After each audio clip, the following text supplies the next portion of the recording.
Energetic, passionate, and savvy. Gouche Live. Brought to you by the good people at the Hockey News and Sports Illustrated. And now, ladies and gentlemen, the Gouche. Good afternoon, ladies and gentlemen. I am in my new studio in my father's basement. No, we just had to come over here and take care of a few things. We are building a studio like no other, thanks to the good people at the Hockey News, Sports Illustrated, and those people from Fired Up Network that are helping us. And this guy that's coming up next, Scott Taylor from Game On Magazine. There's nothing better. But before we bring him up, think about this. No, that's not the tennis racket I beat Andre Agassi with. Remember, I do not play tennis. I've still got tennis elbow. Calgary, hot. Edmonton, hot. Vancouver, cold. Montreal, really cold. Ottawa, deep freeze. Leafs, they are on fire, even though I criticize them the odd time, which I should. And I will keep on doing that. But the Winnipeg Jets have moved. I've just read this. Siberia. What the heck is the team doing in Siberia? The only guy that's going to know that answer is your man, Scott Taylor. Scotty, what's going on? Well, people in Calgary aren't going to be very happy when you say the Jets are in Siberia because they're actually in Calgary for a big hockey match tonight. They're going to play the Flames. And this is, it's getting ugly. It's getting real ugly. Hey, maybe they should be. Maybe they should be in Siberia. Because it'll get uglier tonight. I think they got to loosen up and score some goals. We talked about it last week. We went on for 15 minutes about how they can't score. Well, they've now had 186 shots on goal and have 5 goals. And they're 0-4-1 in their last 5 games. They just got beat 7-1 in Minnesota. They came out, completely dominated the first period, should have been ahead. Instead, they're down 2-0. They came out in the second period. It looked like they had given up. Yep. They had just quit. It only took 52 seconds for the Wild to make that a Wild score. Listen, here's something. I read this article. I think it's Ken Wiebe, if I'm not mistaken. Ken, I'm not saying anything bad about you because I think you're related to my buddy Dave Wiebe. I doubt it because you're way too smart. Jets ignore small details leading to disastrous and unacceptable loss. That sums it up. I want to hear from Scott Taylor because I did mention a couple of weeks ago I was a little concerned about this team. Obviously, the goal scoring, and all of a sudden now our big boys have shut down. Dubois is still playing the way he can. Ehlers has kind of gone cold. Connor has gone cold. But where the heck is Scheifele and our friend Wheeler? Talk to me about this. They're ignoring the small details. What does he mean by that? Well, I think the one thing about the Jets is that they try to play simple hockey, and I think that they played simple in the first period and got down 2-0, and they couldn't score and had 14 shots and really never got a sniff. Cam Talbot didn't have to make a lot of really tough saves. They're not scoring goals, and these are guys that are goal scorers. And when goal scorers don't score goals and they're in slumps like this, it affects the entire team. And I thought they were pretty good in the first period, and I thought maybe they'd bounce back in the second, maybe get this thing going, and the dam might burst and they might score a little bit. But that third goal was finally scored.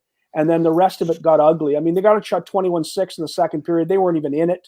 No. And it looked like to me, and this is from a distance, this is off the television set, but it looked like to me like a team that said, well, we've done everything we can. We just can't put the puck in the net. I don't really care much anymore. And they look like a team that gave up. They gave up. And to give up in the National Hockey League is an interesting thing. I mean, you can't quit playing hard because you'll get killed. I mean, you can't just stand around. You'll get clobbered. Yeah. But it looked like they were a step behind all the time. They lost every battle for a puck in the corner. They got out of position way too much. They cheated a little bit to try to score.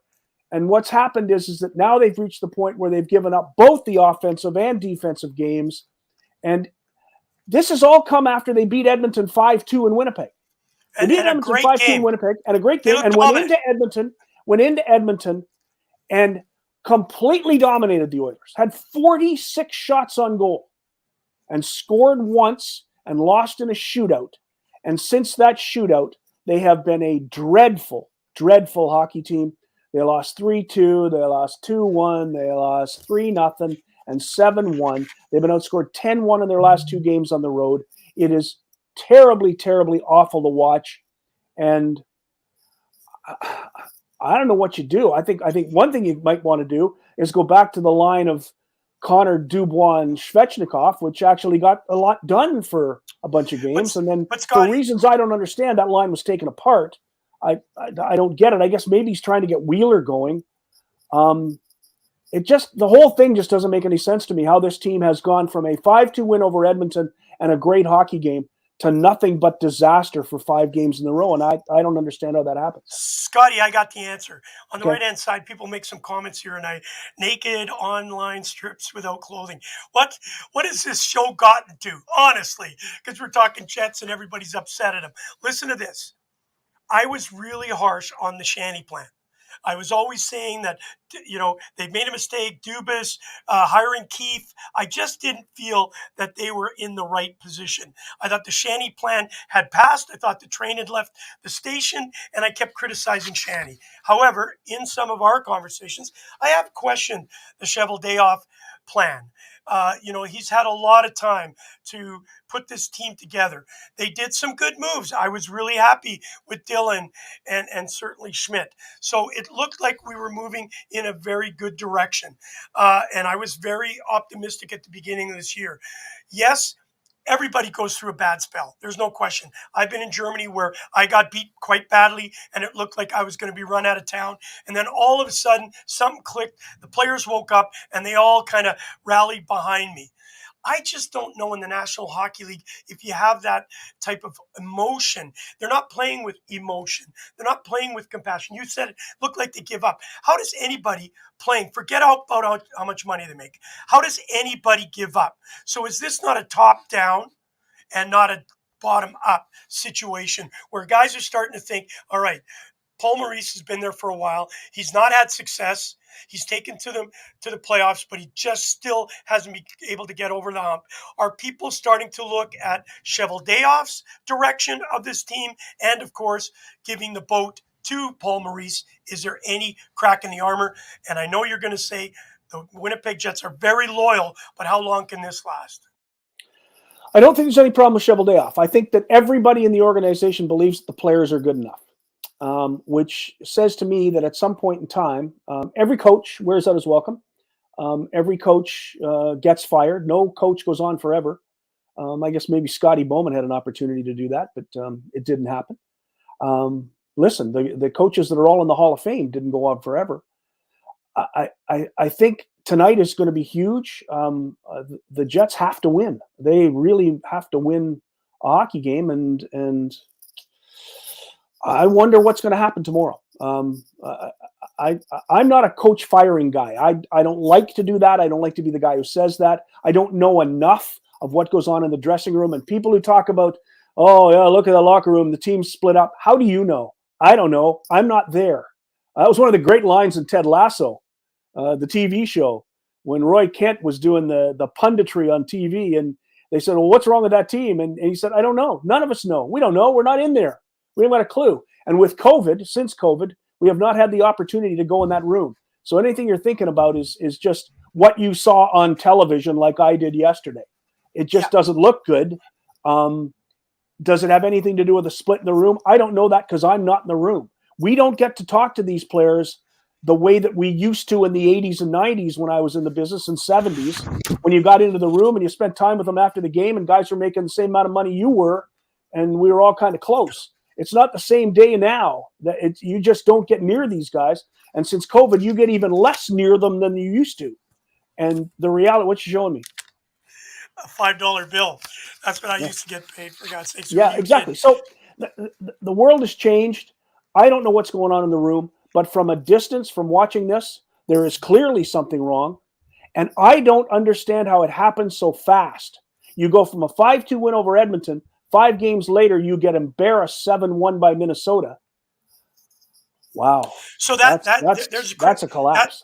That's called a crack in the armor. I want to read this to you because, again, I'm not a Paul Maurice hater. I got a buddy. His name is Eric Matthews. I'm throwing him under the bus right now. He just can't stand Maurice. He thinks he And he said it. You said it earlier in the green room. He's tinkering with the lines, and that's what our buddy has said. Eric had said he's just not able to put together a line combination. Stick with it. You know it. There's chemistry. You need the chemistry. If you're changing every second shift or even every second period, it's a really tough situation. And don't forget, I see that Game On magazine in the back, and I just got mine in the mail. It is spectacular, Scotty, and thank you for all the kind words. But here's where I'm going with this. I want to read you something. Winnipeg coach Paul Maurice talked after the game. We need to be a hell of a lot better defensively. Okay, listen, you looked really good in that first period. They scored in the 52nd minute, second mark. That can happen, but defensively in that first period, they didn't look out of sorts. It's the offense that's not helping contribute. So here it goes. That's the starting point. That's how you get out of these things. If you're not scoring goals, you can't go out and sell it all out, all costs to score. We gave up so many off the rush. Whether it was dangerous off the rush, it became dangerous after the rush. Well, that's verbatim. I'm quoting. So I think he was frustrated when he's talking. And the question came from that, is Maurice on a lukewarm seat, or is he on a hot seat in the Winnipeg Jets organization? I know it's tough for you. I know you said you're not a fire the coach thing, but if this thing keeps going dismal, we could have a chance of missing a playoff where we, at the beginning of the season, really were optimistic with what we had done with changes. Scott, your thoughts on what if you're the new general manager? I've just fired Cheveldayoff, and Scott Taylor is the new general manager for the Winnipeg Jets. What do you do right now? Boy, that's a heck of a question. And I don't think I fire the coach the first day, because no new general manager seems to ever do that. They want to have a look and see what they have and see what the team's, the entire organization is about. Tough time to hire a new general manager. I guess if I'm going to fire the coach I'd like to have is Dean Evison, but he happens to be in Minnesota with a full-time job, so I can't get him. The question is, what coach do I want in place of Paul Maurice? And I mean, I think that takes a lot of work. Yeah, I'd like Barry Trotz. I'd really like Barry Trotz, but I don't see him leaving the island anytime soon. There's a couple of coaches around that league right now that I wouldn't mind giving a shot to, but they're all working. So who's available? Who's the best coach out there? And is he better than Paul Maurice? And that's the question. Now, you might be able to say, as you just mentioned, it's been a while. He hasn't had a lot of success recently. He got the team to the Canadian Division final last year against Montreal. Got swept because he lost his best player, Mark Scheifele, who hasn't been his best player this year. What is the problem? And to me, the problem is there's been some messing with the offense, messing with the lines that needs to be corrected. And I think as a new general manager today, I give him the opportunity to correct that. But tonight's game against Calgary is going to play a great role. So Scott, if they get whipped in Calgary and come home tomorrow, I wonder what's going to happen. Let me ask you this question, because you're a hockey man. You're at these games.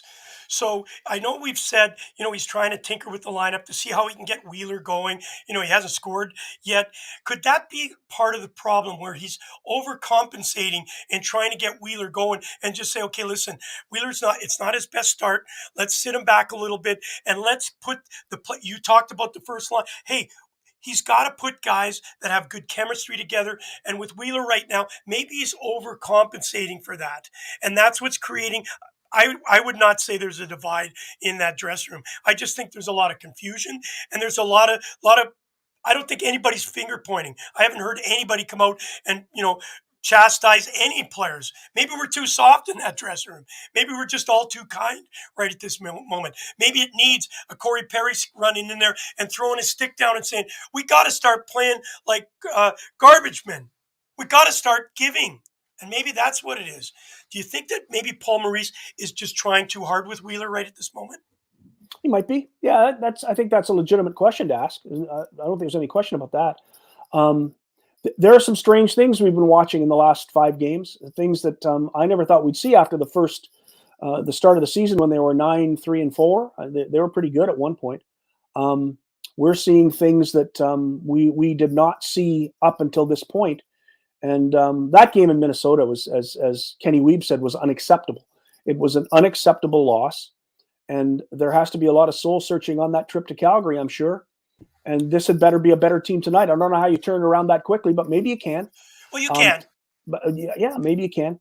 But if they don't give it, if they lose 4-3 tonight, I don't think there's a big change. If they lose 5-1, I think something might happen tomorrow. Hey, listen, Scott, I played in Germany, as you know, as a player coach. I just want to bring this up because I think it's relative. We got hammered on a Sunday night, and I think we started out 4-14, and we were a team that was supposed to be right up there. And as the week went along, Gouche is getting fired. They're changing the imports. Everything was against us. We had a team meeting, just said, hey, guys, it could get worse or it could get better. It's us that have to do this. And I got really lucky. We went and played against the first place team on the Friday night. We had no chance. People were betting, we're going to lose by 10. And we ended up winning that game and then went 14 games in a row. And that saved my job. That's what exactly you're saying. If they can come out and show some character tonight, this is a true statement for if there is issues with the players and the coach. Yeah. Those players know exactly where Paul Maurice is right now. He's on the fence, and it's going to be them that decide which way the gate goes. That's in my opinion. And then you said, who could you think of as a coach? And then all of a sudden, look at who popped up.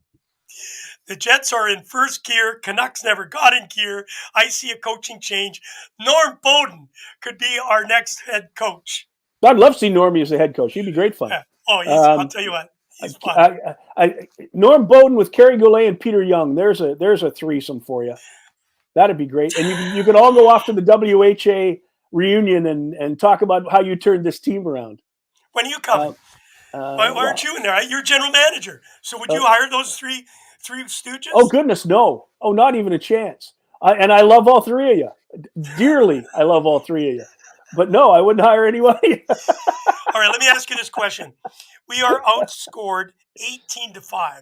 So, yes, defense plays a role, but when you're only scoring 1 or 2 goals, we went a long stretch there with shutouts against us. How do you, again, I'm asking it from your standpoint because you're in the Winnipeg arena. You see these guys. You can see the demeanor. We look at what was going on in Toronto. Don't forget, maybe 3 weeks ago, everybody was down and out on the Toronto Maple Leafs, and Marner has to go, and Matthews, let's fire Keefe, let's get rid of Dubois. Shanny plan is over. And right now they're playing as good of hockey as any team, and they're getting great goaltending. Obviously Jason Wool comes in, and he's 3-0. How do you see a change in that tonight when they come together in the dressing room? The tension is there. They've got to try and let things go a little bit. They can't be reading the press. They have to go out and do it for themselves first. Not even trying to save the coach's job. They've got to realize that they're in this collectively. And the only way they're going to come out is that the offense and the defense have to work. And you know what's amazing is? That their penalty killing, which was disastrous, actually was their best part of the game yesterday. What's the game plan right now? The reason why I was going that we had Matthew mic'd up in the warm up. It was kind of a cool thing with Paul Bizinet. That was really cool. He was fun. He was light. It was first time I've ever seen Matthew kind of joking around. Right now, I think everything's too tense in Winnipeg. They know tonight is I believe, a must win. Coming after a very unacceptable loss, they're going to show the true characters. What are the 2 things? I'm not going to ask you any more than 2 things. What are the 2 things the Winnipeg Jets have to do, not in the 60 minutes to start, but in that first 20? I would even say in the first 10 to get this back on track. There's only one thing. Score a goal. Score an early goal. Get ahead. Show to yourselves that you can still score goals. This is a terrible stretch. 5 goals in 186 shots, and that doesn't even count the dozens and dozens that are shot wide or over the net. Boy, this team's good at shooting over the net. Who would have believed on a clear-cut breakaway at a time when you could turn a game around in Columbus that Kyle Connor had a breakaway from his own blue line and then lost control of the puck in the Columbus zone? I can't even imagine that happening. So they got to score, period. They have to break this monkey that's on their back. And maybe the way you do it is you move Wheeler to the third line. You put Dubois, Connor, and Svechnikov back together. and you give guys an opportunity to maybe play with the guys that they were getting used to playing with. But you have to score. They have to score. They have to score early, and they have to score first. And if they go through that first period shutout again, it could be another ugly one. Scott Taylor, I love you dearly, but your analogy there with the monkey on the back is so off. So off. It is a freaking gorilla. I think it's even a herd of elephants. Can you have a herd of elephants? I'm not sure. All right, we're going to leave it with one positive thing as we let you go. I know you're not going to be on next week. You are going to sunny Florida in your Speedo. I'm really looking forward to that. Tell us there's got to be one positive thing you see in the Winnipeg Jets right at this moment. Yeah, I like Dubois, especially after watching the way he played last year and not having his game together and not being much of a hockey player, really. I mean, to be honest, he has been tremendous. He hits, he works hard.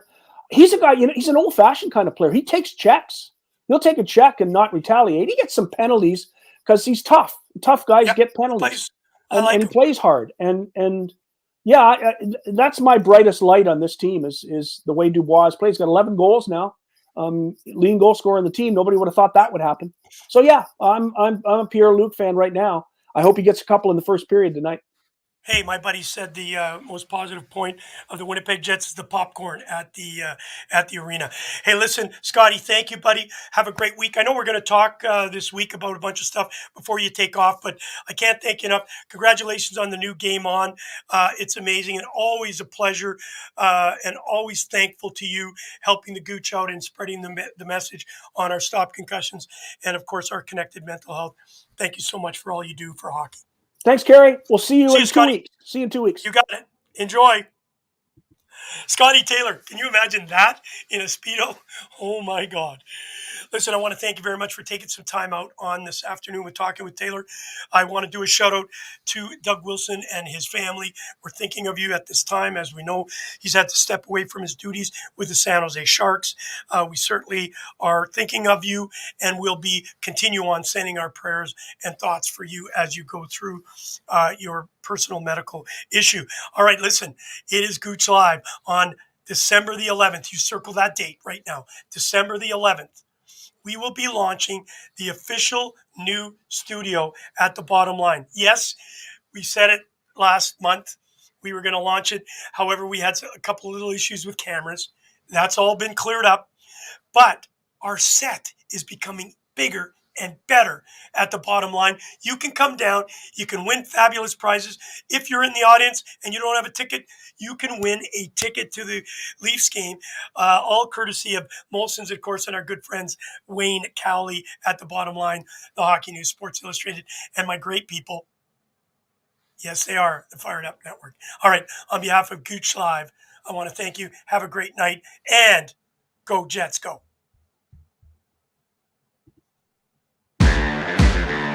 You've been listening to Gouche Live with your host, Kerry Goulet, better known as The Gouche, brought to you by the Hockey News and